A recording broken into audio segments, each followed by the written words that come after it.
tal? ¿Cómo está? Un gusto saludarlo en este espacio de análisis Catalejo, que como usted sabe es una coproducción de Canal 44 y el Centro Universitario de Ciencias Sociales y Humanidades, el CUCH, de la Universidad de Guadalajara. Muchas gracias por estar con nosotros y en la emisión de hoy hablaremos sobre muralismo, revolución y Universidad de Guadalajara. El objetivo es dar a conocer algunos murales que se están realizando en este momento en el Centro Universitario de Ciencias Sociales y Humanidades, en el CUCH, así como la importancia que tiene el muralismo como un elemento visual para la preservación de la memoria histórica en la comunidad universitaria y en la comunidad en general de la Universidad de Guadalajara. Para ello hemos invitado a la maestra Joana Plasencia Barrera. Ella es doctorante en Ciencias Sociales por el CUCH. Maestra, bienvenida, gracias por estar con nosotros. Muchas gracias, Toño. Un gusto estar aquí. Gracias. El doctor Jaime Tamayo Rodríguez, jefe del Departamento de Estudios sobre Movimientos Sociales del CUCH. Doctor, bienvenido, gracias por estar con nosotros. Gracias, Toño, un gusto estar aquí con ustedes. Gracias. Y el doctor Robert Curly Álvarez, él es coordinador del doctorado en Ciencias Sociales del CUCH. Doctor, bienvenido, muchas gracias por estar con nosotros. Un gran gusto, Antonio. Muchas gracias. Y bueno, básicamente iniciamos con el tema que ya mencioné, muralismo, revolución y Universidad de Guadalajara.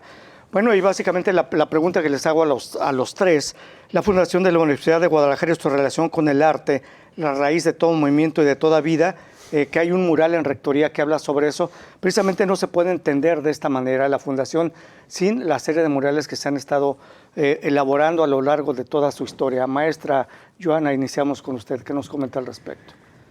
Pues tener presente que el muralismo ha sido fundamental para la educación y la cultura en México. Y una parte muy importante que tiene la Universidad de Guadalajara y que a veces parece que se nos olvida, es precisamente esta influencia del muralismo que viene desde la Revolución Mexicana para la fundación de la UDG. Entonces, en Rectoría se llevó a cabo un mural en parota, en madera, es una talla en madera, que son 30 metros cuadrados, que se llama La raíz de todo movimiento, como la contradicción, que efectivamente hay siempre esta dinámica o esta dialéctica entre los movimientos sociales, por ejemplo, y las cuestiones del Estado, o esta dialéctica que se establece entre la autoridad y las personas que obedecen, ¿no?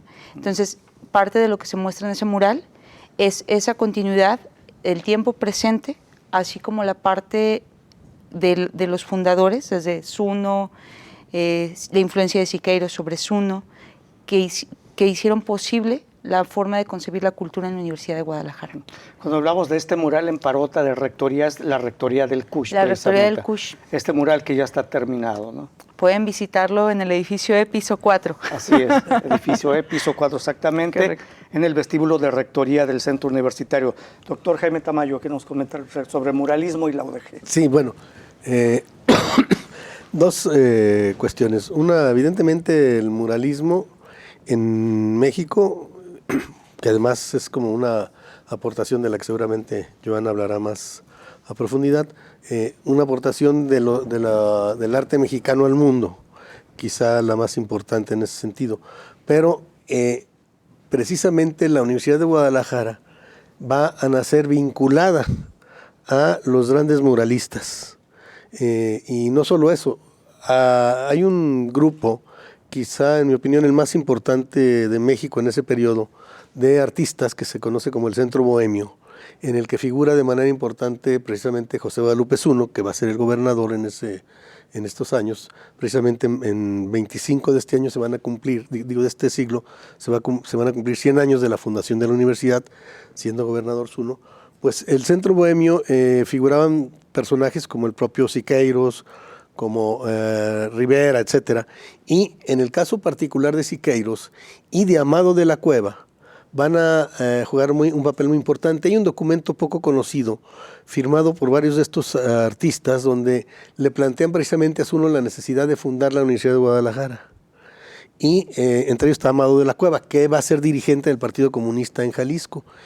Y el propio Siqueiros, que se viene a Jalisco precisamente junto con Amado de la Cueva, pintan y tallan incluso una puerta y más cosas, pero en lo que hoy se conoce como la Biblioteca Iberoamericana, que fue una sede de la universidad cuando la funda Zuno, ahí pintan una serie de cuestiones que expresan este compromiso social ¿verdad? Entre las luchas campesinas y obreras con la educación superior, en este caso de la naciente Universidad de Guadalajara. Entonces, hay una relación muy estrecha en ese sentido entre los líderes sociales, que a la vez son grandes muralistas, porque no solamente son los tres, bueno, el propio Amado de la Cueva, que no entra en los famosos tres de Rivera, Orozco y Siqueiros, pero algunos otros, Javier Guerrero, etcétera, que van a colaborar también de manera importante en la Universidad de Guadalajara. Y bueno, a lo largo de la historia de la universidad hasta la actualidad, vemos cómo hay murales con un sentido social importante en otras, incluso en lo que fueron la vocacional, por ejemplo, ¿no? Entonces, siempre la universidad va a estar vinculada a las luchas sociales, pero también a las expresiones artísticas, en este caso el muralismo, que reconstruyen esta memoria y además la transmiten y dan vida en términos artísticos a las luchas sociales que rodearon el contexto del surgimiento y del desarrollo de la propia Universidad de Guadalajara. Muy bien, gracias, doctor. Doctor Robert Curley, que nos comenta muralismo y Universidad de Guadalajara. Quizás agregar que el momento de estos grandes murales aquí en la ciudad de Guadalajara a mediados, hacia finales de los años 30, 1930, Lázaro Cárdenas era presidente, aquí recién se había fundado la Universidad de Guadalajara. Colocan a Jalisco, colocan a Guadalajara en particular en un contexto nacional de revolución y hay que recordar que pocos años antes había una guerra religiosa, una gran rebelión religiosa por estas partes del país. Y entonces en los años 30, cuando viene Orozco a pintar el Paraninfo Universitario, que le llamamos hoy, y a la vez está pintando en el Palacio de Gobierno y en el Hospicio Cabañas, más o menos está pintando en los mismos años esos tres murales. Es parte de ese último gran, digamos, esfuerzo de hacer revolución, de consolidar la revolución en México y que Guadalajara sea parte de eso, ¿no? Y entonces, bueno, podemos hablar sobre esos murales, pero el momento es clave también para pensar la historia de la nación. Muy bien, muchas gracias, doctor Robert Curley. Yo quisiera preguntar, ¿cómo surge la idea? Si quería mencionar algo, maestra Joana. Sí. Por ejemplo, hay una cuestión muy importante que debemos de tener presentes, ¿no? El muralismo surge como tal con este plan educativo de Vasconcelos en 1923. Sin embargo, relacionado a lo que comentaba el doctor Tamayo, el Centro Bohemio es de los primeros gremios que consolida artistas en Jalisco. Y ese Centro Bohemio, con toda la evolución que tuvo, va a volverse lo que viene siendo el museo estatal, me parece, el museo de aquí de Jalisco. Y en ese museo se van a albergar obras de los grandes muralistas. Entonces, pudiéramos en algún momento lanzar la hipótesis de que el muralismo tiene como cuna Jalisco, porque incluso Zuno tiene una de sus obras maravillosas que se está recuperando en el museo. Y grandes artistas, como viene siendo Siqueiros, como viene siendo Amado de la Cueva, tienen obra allí. Entonces, gran parte del inicio del muralismo, antes de Vasconcelos, sino más bien con esa concepción del arte al pueblo, se da precisamente con el Centro Bohemio. Y el Centro Bohemio es el que piensa en masificar el arte, sin aún tener una tendencia educativa como lo que se va a suscitar en 1923, sino más bien como una tendencia de comunicación o un poco combativa. Entonces sí sería muy interesante pensar en eso, que en Jalisco se desarrolla en esa hipótesis muy, muy fuerte la corriente artística de escritores y artistas que salen un poquito del caballete o de los libros y se lanzan a la lucha social. Y dentro de eso vamos a tener como parte de su formación política de Zuno, por ejemplo, la influencia que tuvo el Centro Bohemio y todo este acercamiento a la cultura, ¿no? Por ejemplo, Zuno estudió en San Ildefonso en ese entonces. Y ese tipo de conocimiento sumado a las experiencias de todos los que estaban cerca del Centro Bohemio va a dar la importancia a la cultura que precisamente la Universidad de Guadalajara ha intentado mantener o preservar a lo largo de estos 100 años que prácticamente ya van a ser, ¿no? Muy bien. Muchas gracias, maestra. Vamos a hacer una pausa breve. Regresamos. Esto es Catalejo. Ya volvemos.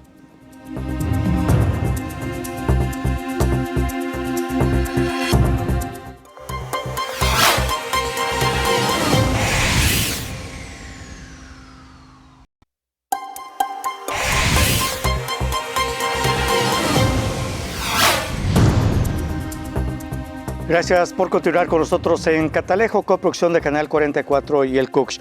Doctor Jaime Tamayo, comparte la hipótesis que acaba de mencionar la maestra Joana en el sentido de que Jalisco debe considerarse o debería considerarse como la cuna del muralismo mexicano. Mira, yo pensaría que sí. Incluso Siqueiros lo dice en algún momento, que aquí se inició, dice él, el movimiento muralista. No sé exactamente si los primeros murales pudieran estar aquí. Siqueiros llega en 25 a pintar precisamente para la universidad y decide quedarse, se involucra en la lucha social, llega a ser dirigente de la Confederación Obrera de Jalisco, funda y dirige la Federación Minera, etcétera, y se convierte en una figura nacional incluso como líder obrero e incluso agrarista, porque él participa también en la fundación de la central agrarista en Jalisco, que después va a dar pie también a la Confederación Nacional Campesina a nivel nacional. Pero digamos que lo que sí es que la relación entre la lucha social y el muralismo se da aquí, y que tiene como antecedente efectivamente este grupo surgido, si es que le podíamos llamar sociedad civil en ese tiempo, dentro de la sociedad civil revolucionaria, o en el periodo, digamos, de construcción del Estado revolucionario, que fue el Centro Bohemio, y que llegó a ser una organización muy laxa finalmente, pero la más importante, digamos, de los artistas a nivel nacional, donde estaban pintores, fotógrafos, escritores, etcétera, ¿no? Y de posiciones muy disímbolas a veces, al grado de que en algún momento, antes a todo esto, por ejemplo, llegaron a protegerse mutuamente los que estaban del lado del villismo y los que estaban del lado del carrancismo, en casos en los que fueron aprendidos por las autoridades contrarias cuando tomaban Guadalajara. Es decir, se crea una especie de hermandad en ese sentido, pero también se debate, se discute, se realizan una serie de actividades sociales y culturales, y se va creando también toda una forma de ver la vida y la sociedad a través precisamente de la revolución, porque muchos de ellos son revolucionarios, ¿sí? Y esto va a cuajar precisamente la característica del muralismo, es que es una pintura de combate, no es una pintura meramente, bueno, eso lo podrá luego ampliar seguramente Joana, que es la especialista en el tema, pero no es una pintura meramente, digamos, de ir a disfrutar la belleza de la obra, sino que expresa luchas sociales, expresa situaciones de explotación, etcétera. Y eso se da precisamente, no es algo que surge de la nada o gratuito, sino en este proceso de este grupo, ¿no? Entonces, definitivamente yo creo que las simientes del muralismo efectivamente se encontraría en Jalisco. Muy bien, gracias, doctor. Doctor Robert Curley, ¿comparte esta visión? No discrepo de nada de lo que se ha dicho. Quizás de mi parte diría una malformación que tengo como historiador es tener cierta alergia a los cuentos de orígenes. Entonces, pues cuna, no sé si sea la cuna, creo que en fondo esa cuestión quizás es menos importante que reconocer, digamos, que tenemos un movimiento muralista propio aquí, que expresa una visión estética que surge aquí, no en la Ciudad de México necesariamente, previo a la visita en los años 30 de Orozco, por ejemplo. Pero no hay que perder de vista en todo eso que, digamos, la historia del muralismo en México es una historia que se remonta a Bonampak y Teotihuacán y digamos, hay una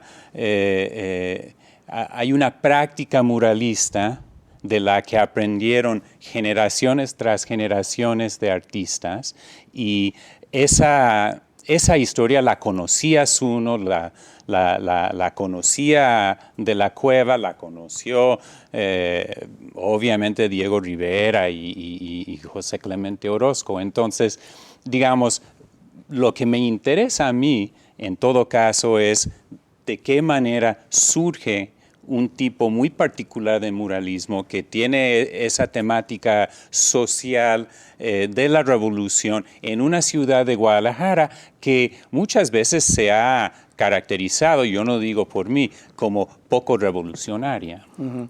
Muchas gracias, doctor Robert Curley. Bueno, yo quisiera que nos adentráramos en los murales precisamente que están, el que ya se realizó y el que se está realizando en estos momentos en el centro universitario y que los está elaborando la maestra Joana Plasencia, que además, deje mencionarle, pues ella se ha hecho acreedora a reconocimientos y premios que validan su capacidad creativa e intelectual como representante muralista fuera y dentro de México. Ha recibido reconocimientos por parte del Instituto de Cultura de Wrocław en Polonia, esto en el 2016. Cuenta con más de 7 murales en México y otros países, 2 que son parte del patrimonio histórico, así como una considerable cantidad de exposiciones plásticas, tanto colectivas como individuales. Ahí el talento de la maestra Joana Plasencia. Precisamente yo quisiera que nos platicara cómo surgió la idea de realizar primero este mural que ya está en el edificio, en el piso 4, el edificio rectoría del CUSH, en madera precisamente, cómo surgió la idea y el concepto para elaborarlo, y el otro que está en proceso de elaboración pero en uno de los nuevos edificios del CUSH del centro universitario. Bueno, Toño, lo primero me permite enlazar una visión del doctor Curley. Ajá. Por ejemplo, muy habitualmente se cree que el artista o el creador está pegado a la musa, ¿no? Ese concepto un poquito erróneo. Y así también se piensa que muralismo es todo aquello que está en un muro. Uh-huh. Nosotros pasamos por el tren y ves abajo y dices murales. Y en realidad el muralismo no puede definirse de esa forma, porque muralismo es una conceptualización ideológica y una aplicación técnica plástica. ¿Qué quiere decir eso? No es pintar la parte estética o bonita de algo, sino es tener un concepto de algo o una forma en la que tú ves la realidad de las cosas. Entonces no pudiéramos hablar de muralismo en estos términos, por ejemplo, de Teotihuacán. ¿Por qué? Porque ahí era la intención de transmitir sus vivencias o su día a día. En este caso, el surgimiento del muralismo que se da en México va a venir enlazado con la influencia ideológica que parte de los movimientos comunistas que se estaban dando en la Unión Soviética. ¿Sí? Y ese tipo de comunismo y ese tipo de ideologías que están en Europa van a generar un arte de combate. Entonces el artista sale de su zona de confort para volverse efectivamente un activista y un político a la vez, ¿no? Y bajo esa conceptualización nosotros podemos ver a lo largo de prácticamente 100 años de muralismo en México cómo se ha desvirtuado. Un ejemplo, cuando surge el muralismo, la primera etapa es expresar ese arte para el pueblo. Vamos a tener 3 procesos iniciales en el muralismo, que va a ser uno que va a demandar las luchas obreras, sociales, campesinas, otro que va a hablar de la historia, todos nuestros antecedentes de la colonización y todos los procesos históricos, y otro que va a apostar por ver al futuro. Un ejemplo de esto es, por ejemplo, Siqueiros tiene muy bien marcada esa línea, ¿no? Y también vamos a encontrar en el muralismo la inclusión incluso la inclusión de mujeres que están en parte de. Pero ¿qué va a pasar con el muralismo? Cuando empieza a ser verdaderamente un agente visual que afecta a la sociedad o que afecta al Estado, mejor dicho, para 1950 se va a difundir lo que viene siendo, ahorita te digo cómo se llama, pero se va a difundir un muralismo que ahora va a ser totalmente abstracto y es lo que se va a empezar a colocar. ¿Por qué pasa eso? Porque no es lo mismo ver una mancha en una pared que una forma reconocible de un cuerpo humano. Si tú ves el cuerpo humano, lo vas a asociar o vas a tener elementos de reconocimiento, ya sea por experiencias, por anécdotas, por lo que sea. Si tú ves una mancha, no va a haber una sensación de emoción. Y el muralismo tiene prioritariamente que despertar o mover en el espectador, ¿no? Entonces, al momento de que se vuelve abstracto, que no hay formas, digamos que la sociedad también se calma, ya no tiene ese ese fervor visual, esa exaltación visual a través de los murales. Y posteriormente vamos a ver cómo en la década de los 70s y en los 80s van a entrar cuestiones como el aerosol. Y entonces vamos a entrar en un arte urbano que va a romper uno de los cánones del muralismo, que es la perdurabilidad de la obra. Dado todo ese proceso y hasta la actualidad, que a todo se le llama mural actualmente, es importante reconocer y retomar el muralismo. ¿Por qué? Porque el muralismo es la única corriente a nivel mundial reconocida de México y que influyó en América del Sur, que influyó en Estados Unidos, que influyó en Europa. Y es la única corriente artística que se ha sumado directamente a las luchas sociales, bajo las condiciones en las que hoy se encuentra la sociedad, con la democracia que tenemos, con el Estado, la violencia y todo. Es importante retomar las armas plásticas y volverlas a traer. Entonces, el mural que está, por ejemplo, en Rectoría, habla de eso precisamente. El mural tiene una escena de los desaparecidos, que es un tema muy fuerte en Jalisco, ¿sí? Y que efectivamente no se ha dado respuesta. El mural tiene las luchas obreras y campesinas, que siguen en auge, el feminismo. Marca los valores bajo los cuales se sustenta el Kush, que son precisamente la tolerancia, la libertad, la libre expresión, el derecho a la educación popular, y marca cómo se ha respetado, preservado esos orígenes desde que se trazó la universidad con Zuno, bajo un fundamento totalmente de humanismo. Entonces sí creo que es importante hacer murales en el Kush y en todos los espacios posibles, porque es importante retomar o recuperar esa memoria histórica y cultural que nos quite un poquito la enajenación bajo la que estamos envueltos como sociedad, ¿no? Muy bien. Muchas gracias, maestra. Permítanos, vamos a hacer una nueva pausa. Regresamos, esto es Catalejo.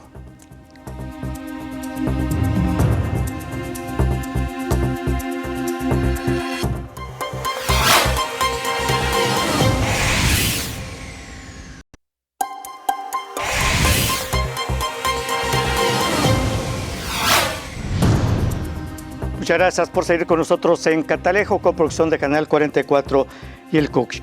Bueno, como ya han mencionado nuestros invitados, es impensable separar la conformación de la Universidad de Guadalajara de los procesos políticos, sociales y culturales de inicios del siglo XX. Es por ello que a través de los murales que se realizan en el CUCSH se están aproximando a estos eventos. Y como mencionaba la maestra Joana, doctor Tamayo, no todo lo que está pintado en los muros es un mural, ¿no? Así es. Los murales, como ella mencionó, apelan a los sentimientos en las emociones, y yo le mencionaba precisamente durante el corte si también debe tener algo de denuncia para que realmente sea considerado como un mural. Bueno, ella señalaba precisamente que hay como tres características, o tres momentos, ¿no?, del muralismo o procesos en los que impacta. Y en ese sentido, la denuncia es fundamentalmente a lo que se está viviendo, a lo que se está sufriendo y a lo que se quiere, con lo que se quiere acabar o confrontar, ¿sí? De tal manera que la denuncia no siempre es una expresión en un mural, también es la conquista del futuro. Y ahí ya no aparece propiamente una denuncia, ¿no? Uh-huh. Esto lo podemos ver, como decía, bueno, en el caso de Siqueiros, sobre todo en la obra del Poriforum, ¿no? Donde esta imagen de Siqueiros, que es el mismo, además, como conquistando, digamos, el futuro, el mundo.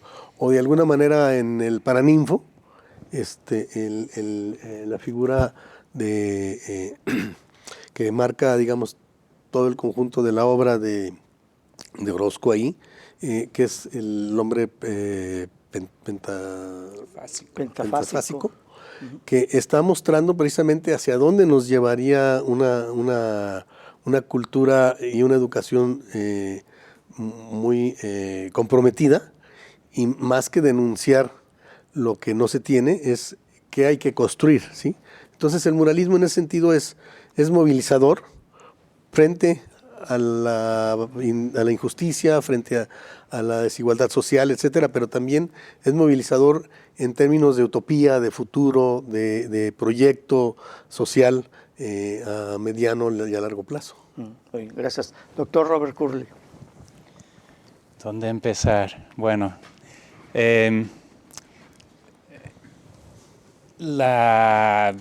digamos, la postura ideológica de los murales yo creo que cambia en el tiempo y eso seré muy heterodoxo, pero creo que eso no es lo que define si son o no murales. En eso sí tal vez tendríamos que discrepar, mi querida Joana y yo. Sí creo que es muy importante estar atentos a, digamos, las posturas ideológicas que están plasmadas a través de los murales de la revolución. Y eso es, ¿y por qué es importante? Es importante porque en principio todos esos murales están hechos para consumo público y para educar a un pueblo. O sea, digamos, en ese sentido, creo que no son tan diferentes a Teotihuacán o Bonampak, por ejemplo. La ideología será diferente en la selva lacandona, digamos, antes de que lleguen los europeos, y nosotros sabemos muy poco sobre, digamos, qué es lo que quería, digamos, cómo explicaríamos la ideología de ese momento, que seguramente no era comunista como la pensamos hoy, o sea, son palabras modernas, digamos, pero bueno, hay una obra estética que está articulada para consumo de un pueblo. Ahora, sobre por ejemplo, lo del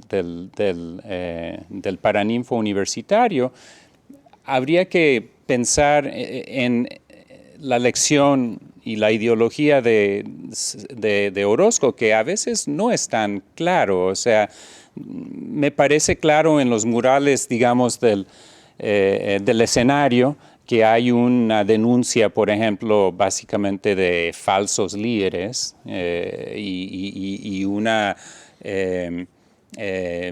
digamos, una representación muy llamativa del sufrimiento de las víctimas de esos falsos líderes. La cúpula, ¿qué es lo que nos enseña? Tiene 4 figuras principales. El hombre pentafásico es uno de 4, el tercero, de hecho. Está la superstición, que podríamos entender como un llamado en contra de ideas retrógradas o digamos, oscurantistas. Está la figura, como la figura de la mecánica, una figura humana, pero que es parte máquina. Está el hombre pentafásico.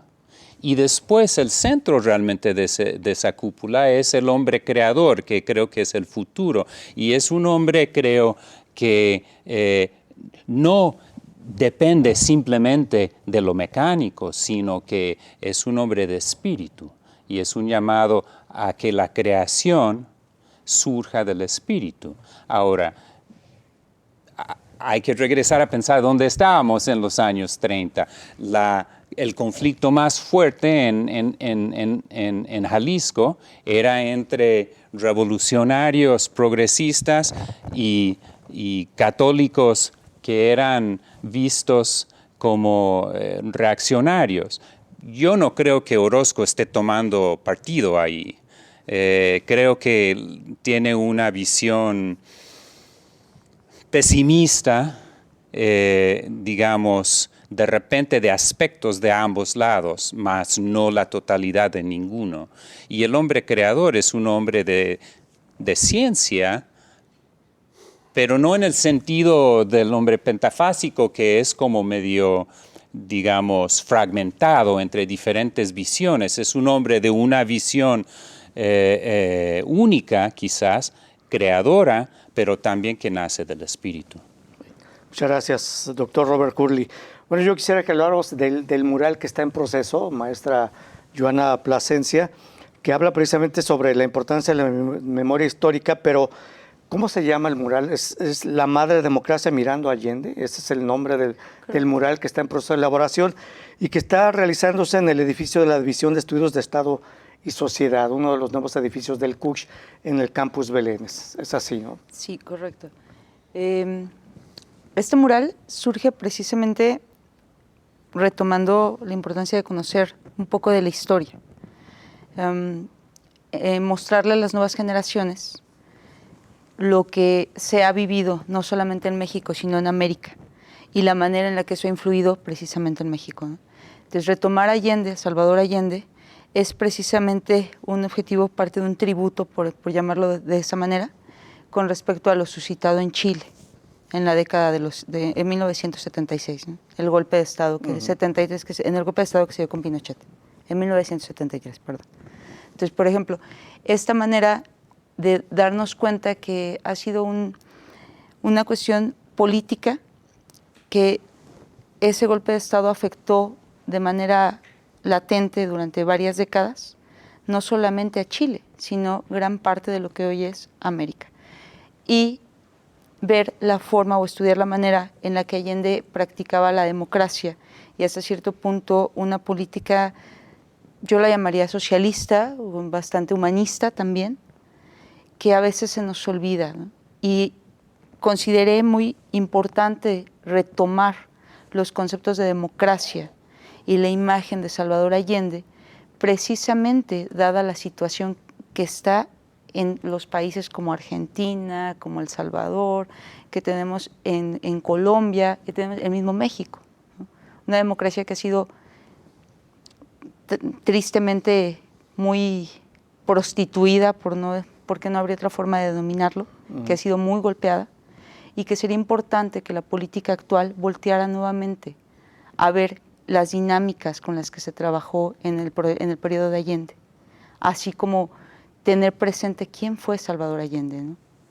Y entender que podemos tener una política de otra forma, porque si tú le preguntas mucho a las generaciones actuales, se le ha perdido ese encanto a la política, como que ya sabes que no hay esperanza, por así decirlo. Entonces es parte de recuperar eso, y eso te lo da ese proceso de memoria histórica, de saber y reconocer que hay. Entonces ese mural, que son 300 metros, la técnica es acrílico, y esperemos que quede bien, ¿no? Si no queda bien, pues... Maestra, perdón, la voy a interrumpir, vamos a hacer una nueva pausa, regresamos a Catalejo y regresamos también con usted para seguir platicando de este mural en proceso. Ya volvemos.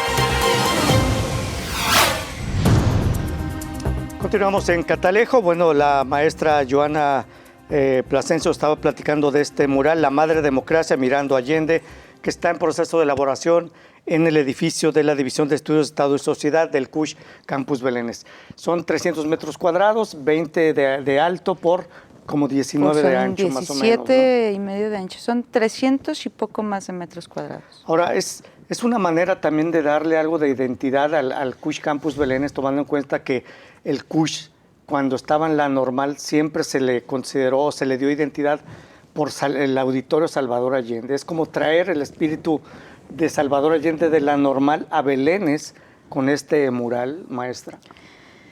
De alguna forma sí, pero también volverlo a pensar en el tiempo actual, ¿no?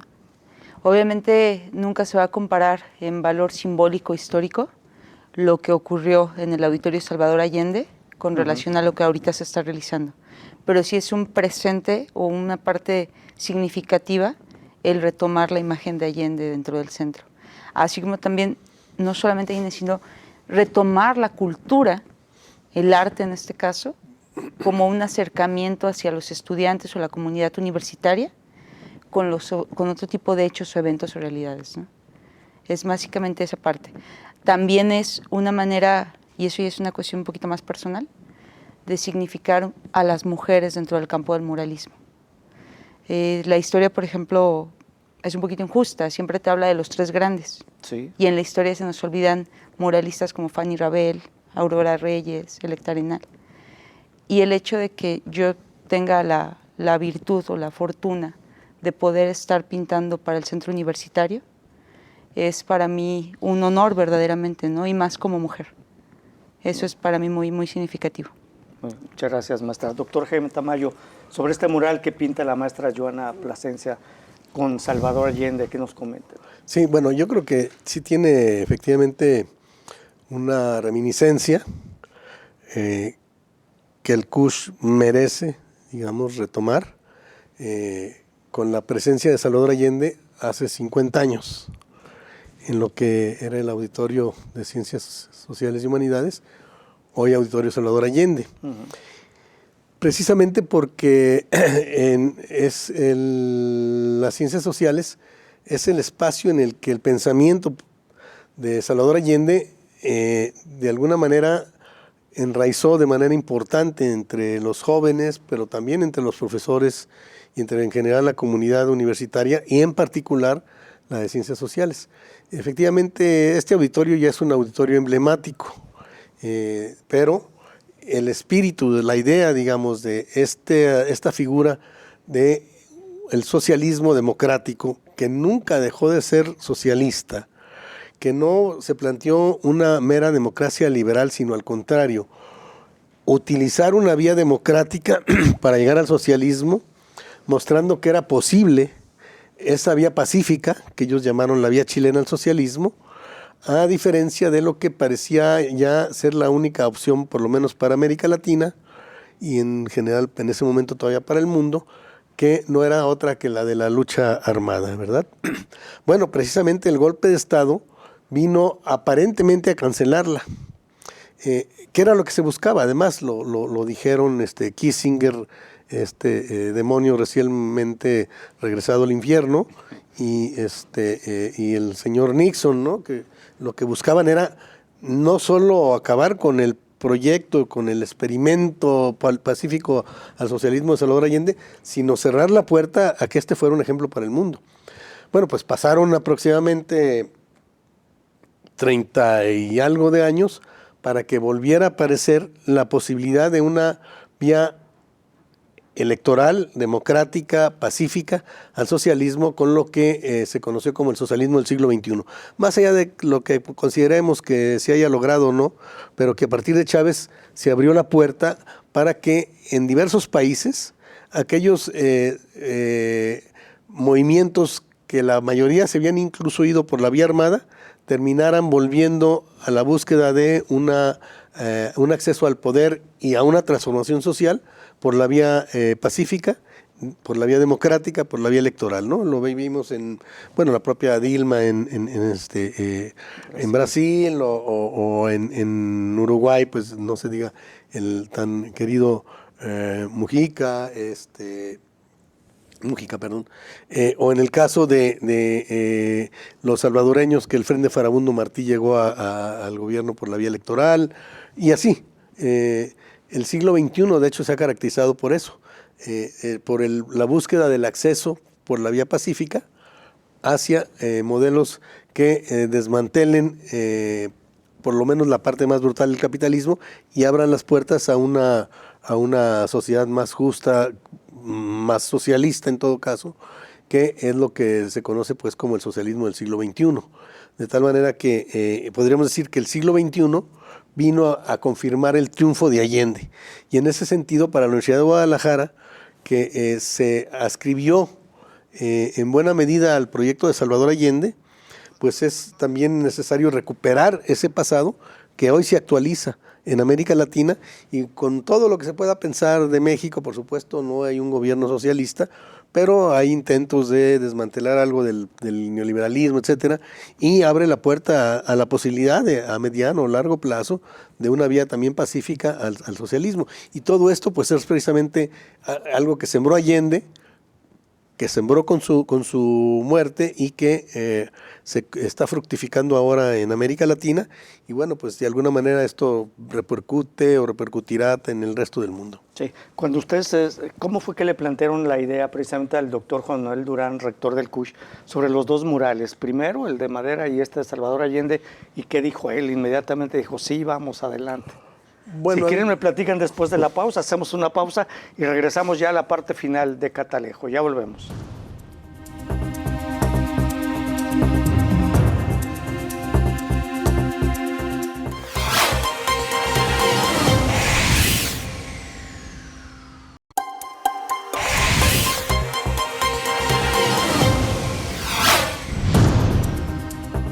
Bueno, llegamos a la parte final de Catalejo en la emisión de hoy. Y bueno, dejé la pregunta ahí.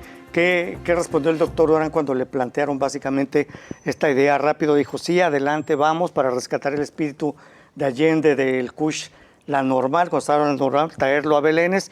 Y doctor Robert Curley, iniciamos con ustedes básicamente. Voy a dejar que la muralista, que Joana responda sobre las negociaciones con el rector de centro. Lo que sí quisiera agregar es lo siguiente.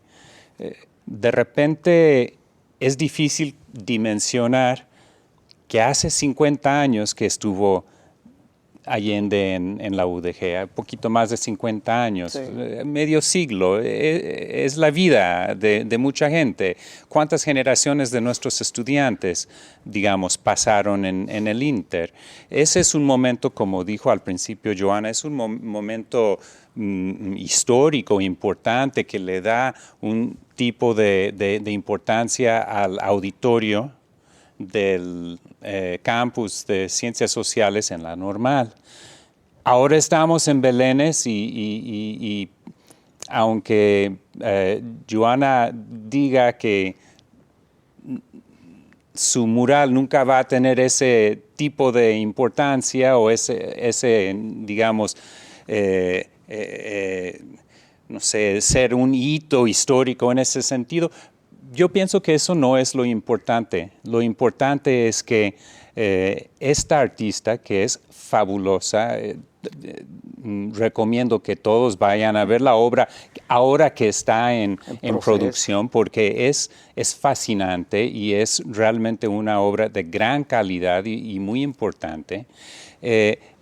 La artista nos está poniendo una identidad para nuestro momento, que no es menos importante que el momento de la visita de Allende. Yo creo que la visita de Allende es una parte fundamental de la Universidad de Guadalajara, digamos, moderna, y estamos en otro momento ahora, y ella nos va a dejar con un mural. Es gigantesco, o sea, creo que el público de repente no dimensiona lo que es un mural de 5 pisos. Es muy grande, claro, y es impresionante. Yo he visto los bocetos.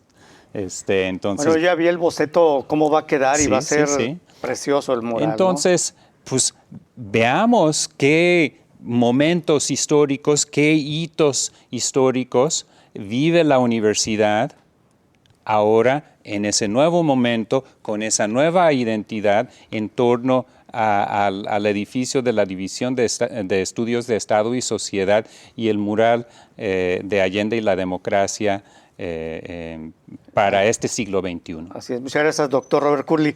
Bueno, también sería importante que, además de ver el trabajo que realiza la maestra Joana Plasencia, pues tratar de... Usted ya escaló los 20 metros a la altura a la que está trabajando la maestra Joana Plasencia, pues no es cualquier cosa, digo, ¿no? Doctor Jaime Tamayo. Bueno, ¿usted ya subió? A mí me da mal de altura después de 1,5 metros, así que no me consideren para eso. Bueno, muy bien. No, mira, esto creo que hay una cuestión que es muy importante de señalar. A veces se piensa en estas obras, sobre todo en estos tiempos de individualismo, consumismo, neoliberalismo, que todo es un asunto económico, comercial, etcétera. Y se olvida que hay una parte, sobre todo en el artista y en el luchador social, y Joana combina ambos, que es la parte espiritual a la que hacía referencia, por ejemplo, ¿no?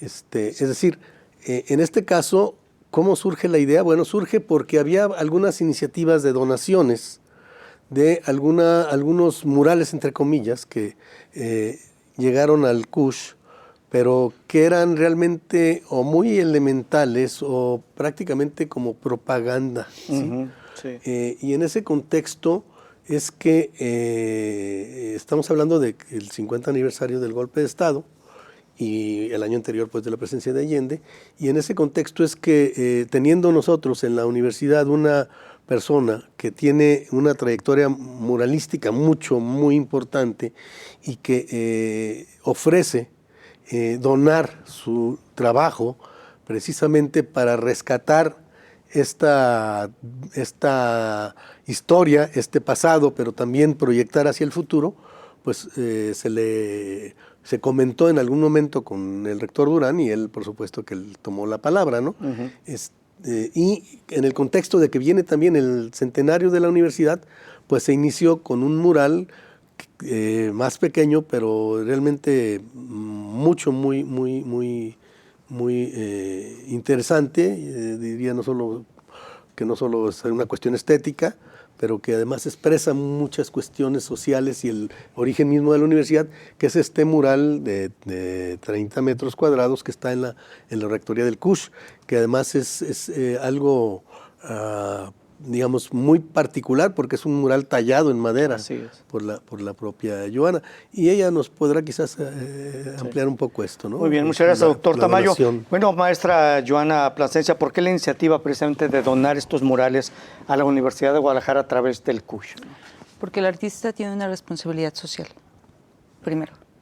Y porque como artista, parte de mi responsabilidad social es poder mostrar al espectador o a los espectadores una forma distinta de ver la realidad, un poquito más social, un poquito más político, un poquito más académico, y siento como muralista parte de esa convicción de enseñar lo que ocurre y lo que ocurrió, ¿no? De esa manera, ¿cómo a veces lo logras? Digo, desafortunadamente en el arte no se pueden hacer cosas con tintes un poquito, cargados con tendencias ideológicas o políticas, porque te las va a restringir el mercado. Y se agradece muchísimo que la Universidad de Guadalajara permita, porque además tiene estos mismos valores de universidad popular, de la universidad para el pueblo, de la universidad de la cultura para el pueblo, que coincide con lo que yo pienso que debe de ser el arte, ¿no? Y el arte tiene esa función, mostrarse. Y la parte de mostrarse, si uno tiene la capacidad de hacerlo, uh-huh, pues no hay más que plasmarlo, aunque estemos a 20 metros de altura, por ejemplo, ¿no? Pero el asunto es lograrlo y que verdaderamente logre el espectador enganchar con lo que uno hace. Tal vez no con la misma visión que yo lo tengo, pero al menos que logre despertar en el espectador una inquietud, la que quieras, una inquietud, una incomodidad. Hace unas semanas platicaba con el doctor Curley, que efectivamente no importa si es bonito o no, lo que importa es que incomode, ¿no? Si incomoda, cumple su trabajo, por así decirlo. Y eso es básicamente la idea del por qué retomar espacios para volver a construir murales dentro de los centros universitarios, ¿no? En este caso el CUSH. Muy bien. ¿Cuánto estará concluido, maestra? La primera semana de marzo. La primera semana ya de marzo. barnizado. Muy bien. Si Dios nos ayuda. Ah, no. el clima que no está ayudando en este momento, ¿no? Pues mira, la verdad es que me regalas un minuto para comentar. Sí, claro. Esto. A veces pensamos en mural y pensamos que es muy sencillo pintar, ¿no? La realidad es que pintar un mural es una complejidad muy amplia, sobre todo cuando estás a las alturas. O sea, tienes que, además de la cuestión del discurso visual que uno elabore, tienes que resolver cuestiones técnicas, por ejemplo, ¿no? En el caso del de madera, la talla en madera era una cuestión súper cansada y muy pesada. Y quedó bien, se logró. En las alturas son un factor determinante. De verdad, bajar 6 o 7 veces al día de una altura de 20 metros de los andamios no es cosa sencilla. Uno termina cansado físicamente. Sí. Sumado a que no es lo mismo que tú vayas por el pasillo del CUSH y veas la obra a lo lejos, a que estés arriba en el andamio y tú lo único que ves de cerca es una gran mancha de color. Entonces, esa perspectiva, arriba resolverla es muy complicado para el artista, ¿no? Además, la habilidad de estarse moviendo entre tablón y tablón. Súmale el factor clima, que hay días que hace un calor infernal, claro, que deslumbra totalmente el brillo de la pintura. Y hay otros días que llueve y no se puede trabajar. Entonces, son factores que a veces no consideramos, que el muralismo tiene que salir y batallar a veces con el clima, con las cuestiones técnicas, con las herramientas, con los materiales, y resolviendo de una u otra forma, ¿no? Entonces, la verdad es que por eso es como un poquito lento, y en realidad ha sido por cuestiones de Tlaloc, manda la lluvia cuando no deben. Muy bien. Pues muchas gracias, les agradezco que hayan estado con nosotros en esta emisión de Catalejo. Maestra Joana Plasencia Barrera, muchas gracias por estar con nosotros. Toño. Gracias, doctor Jaime Tamayo, como siempre, gracias. Pues muchas gracias, Toño, por invitarme. Doctor Robert Curley, bienvenido, y cuando quiera, este es su programa también. Muchas gracias, Antonio. Gracias, doctor. Y muchas gracias a usted. Nos vemos y escuchamos en la siguiente emisión de Catalejo. Hasta luego.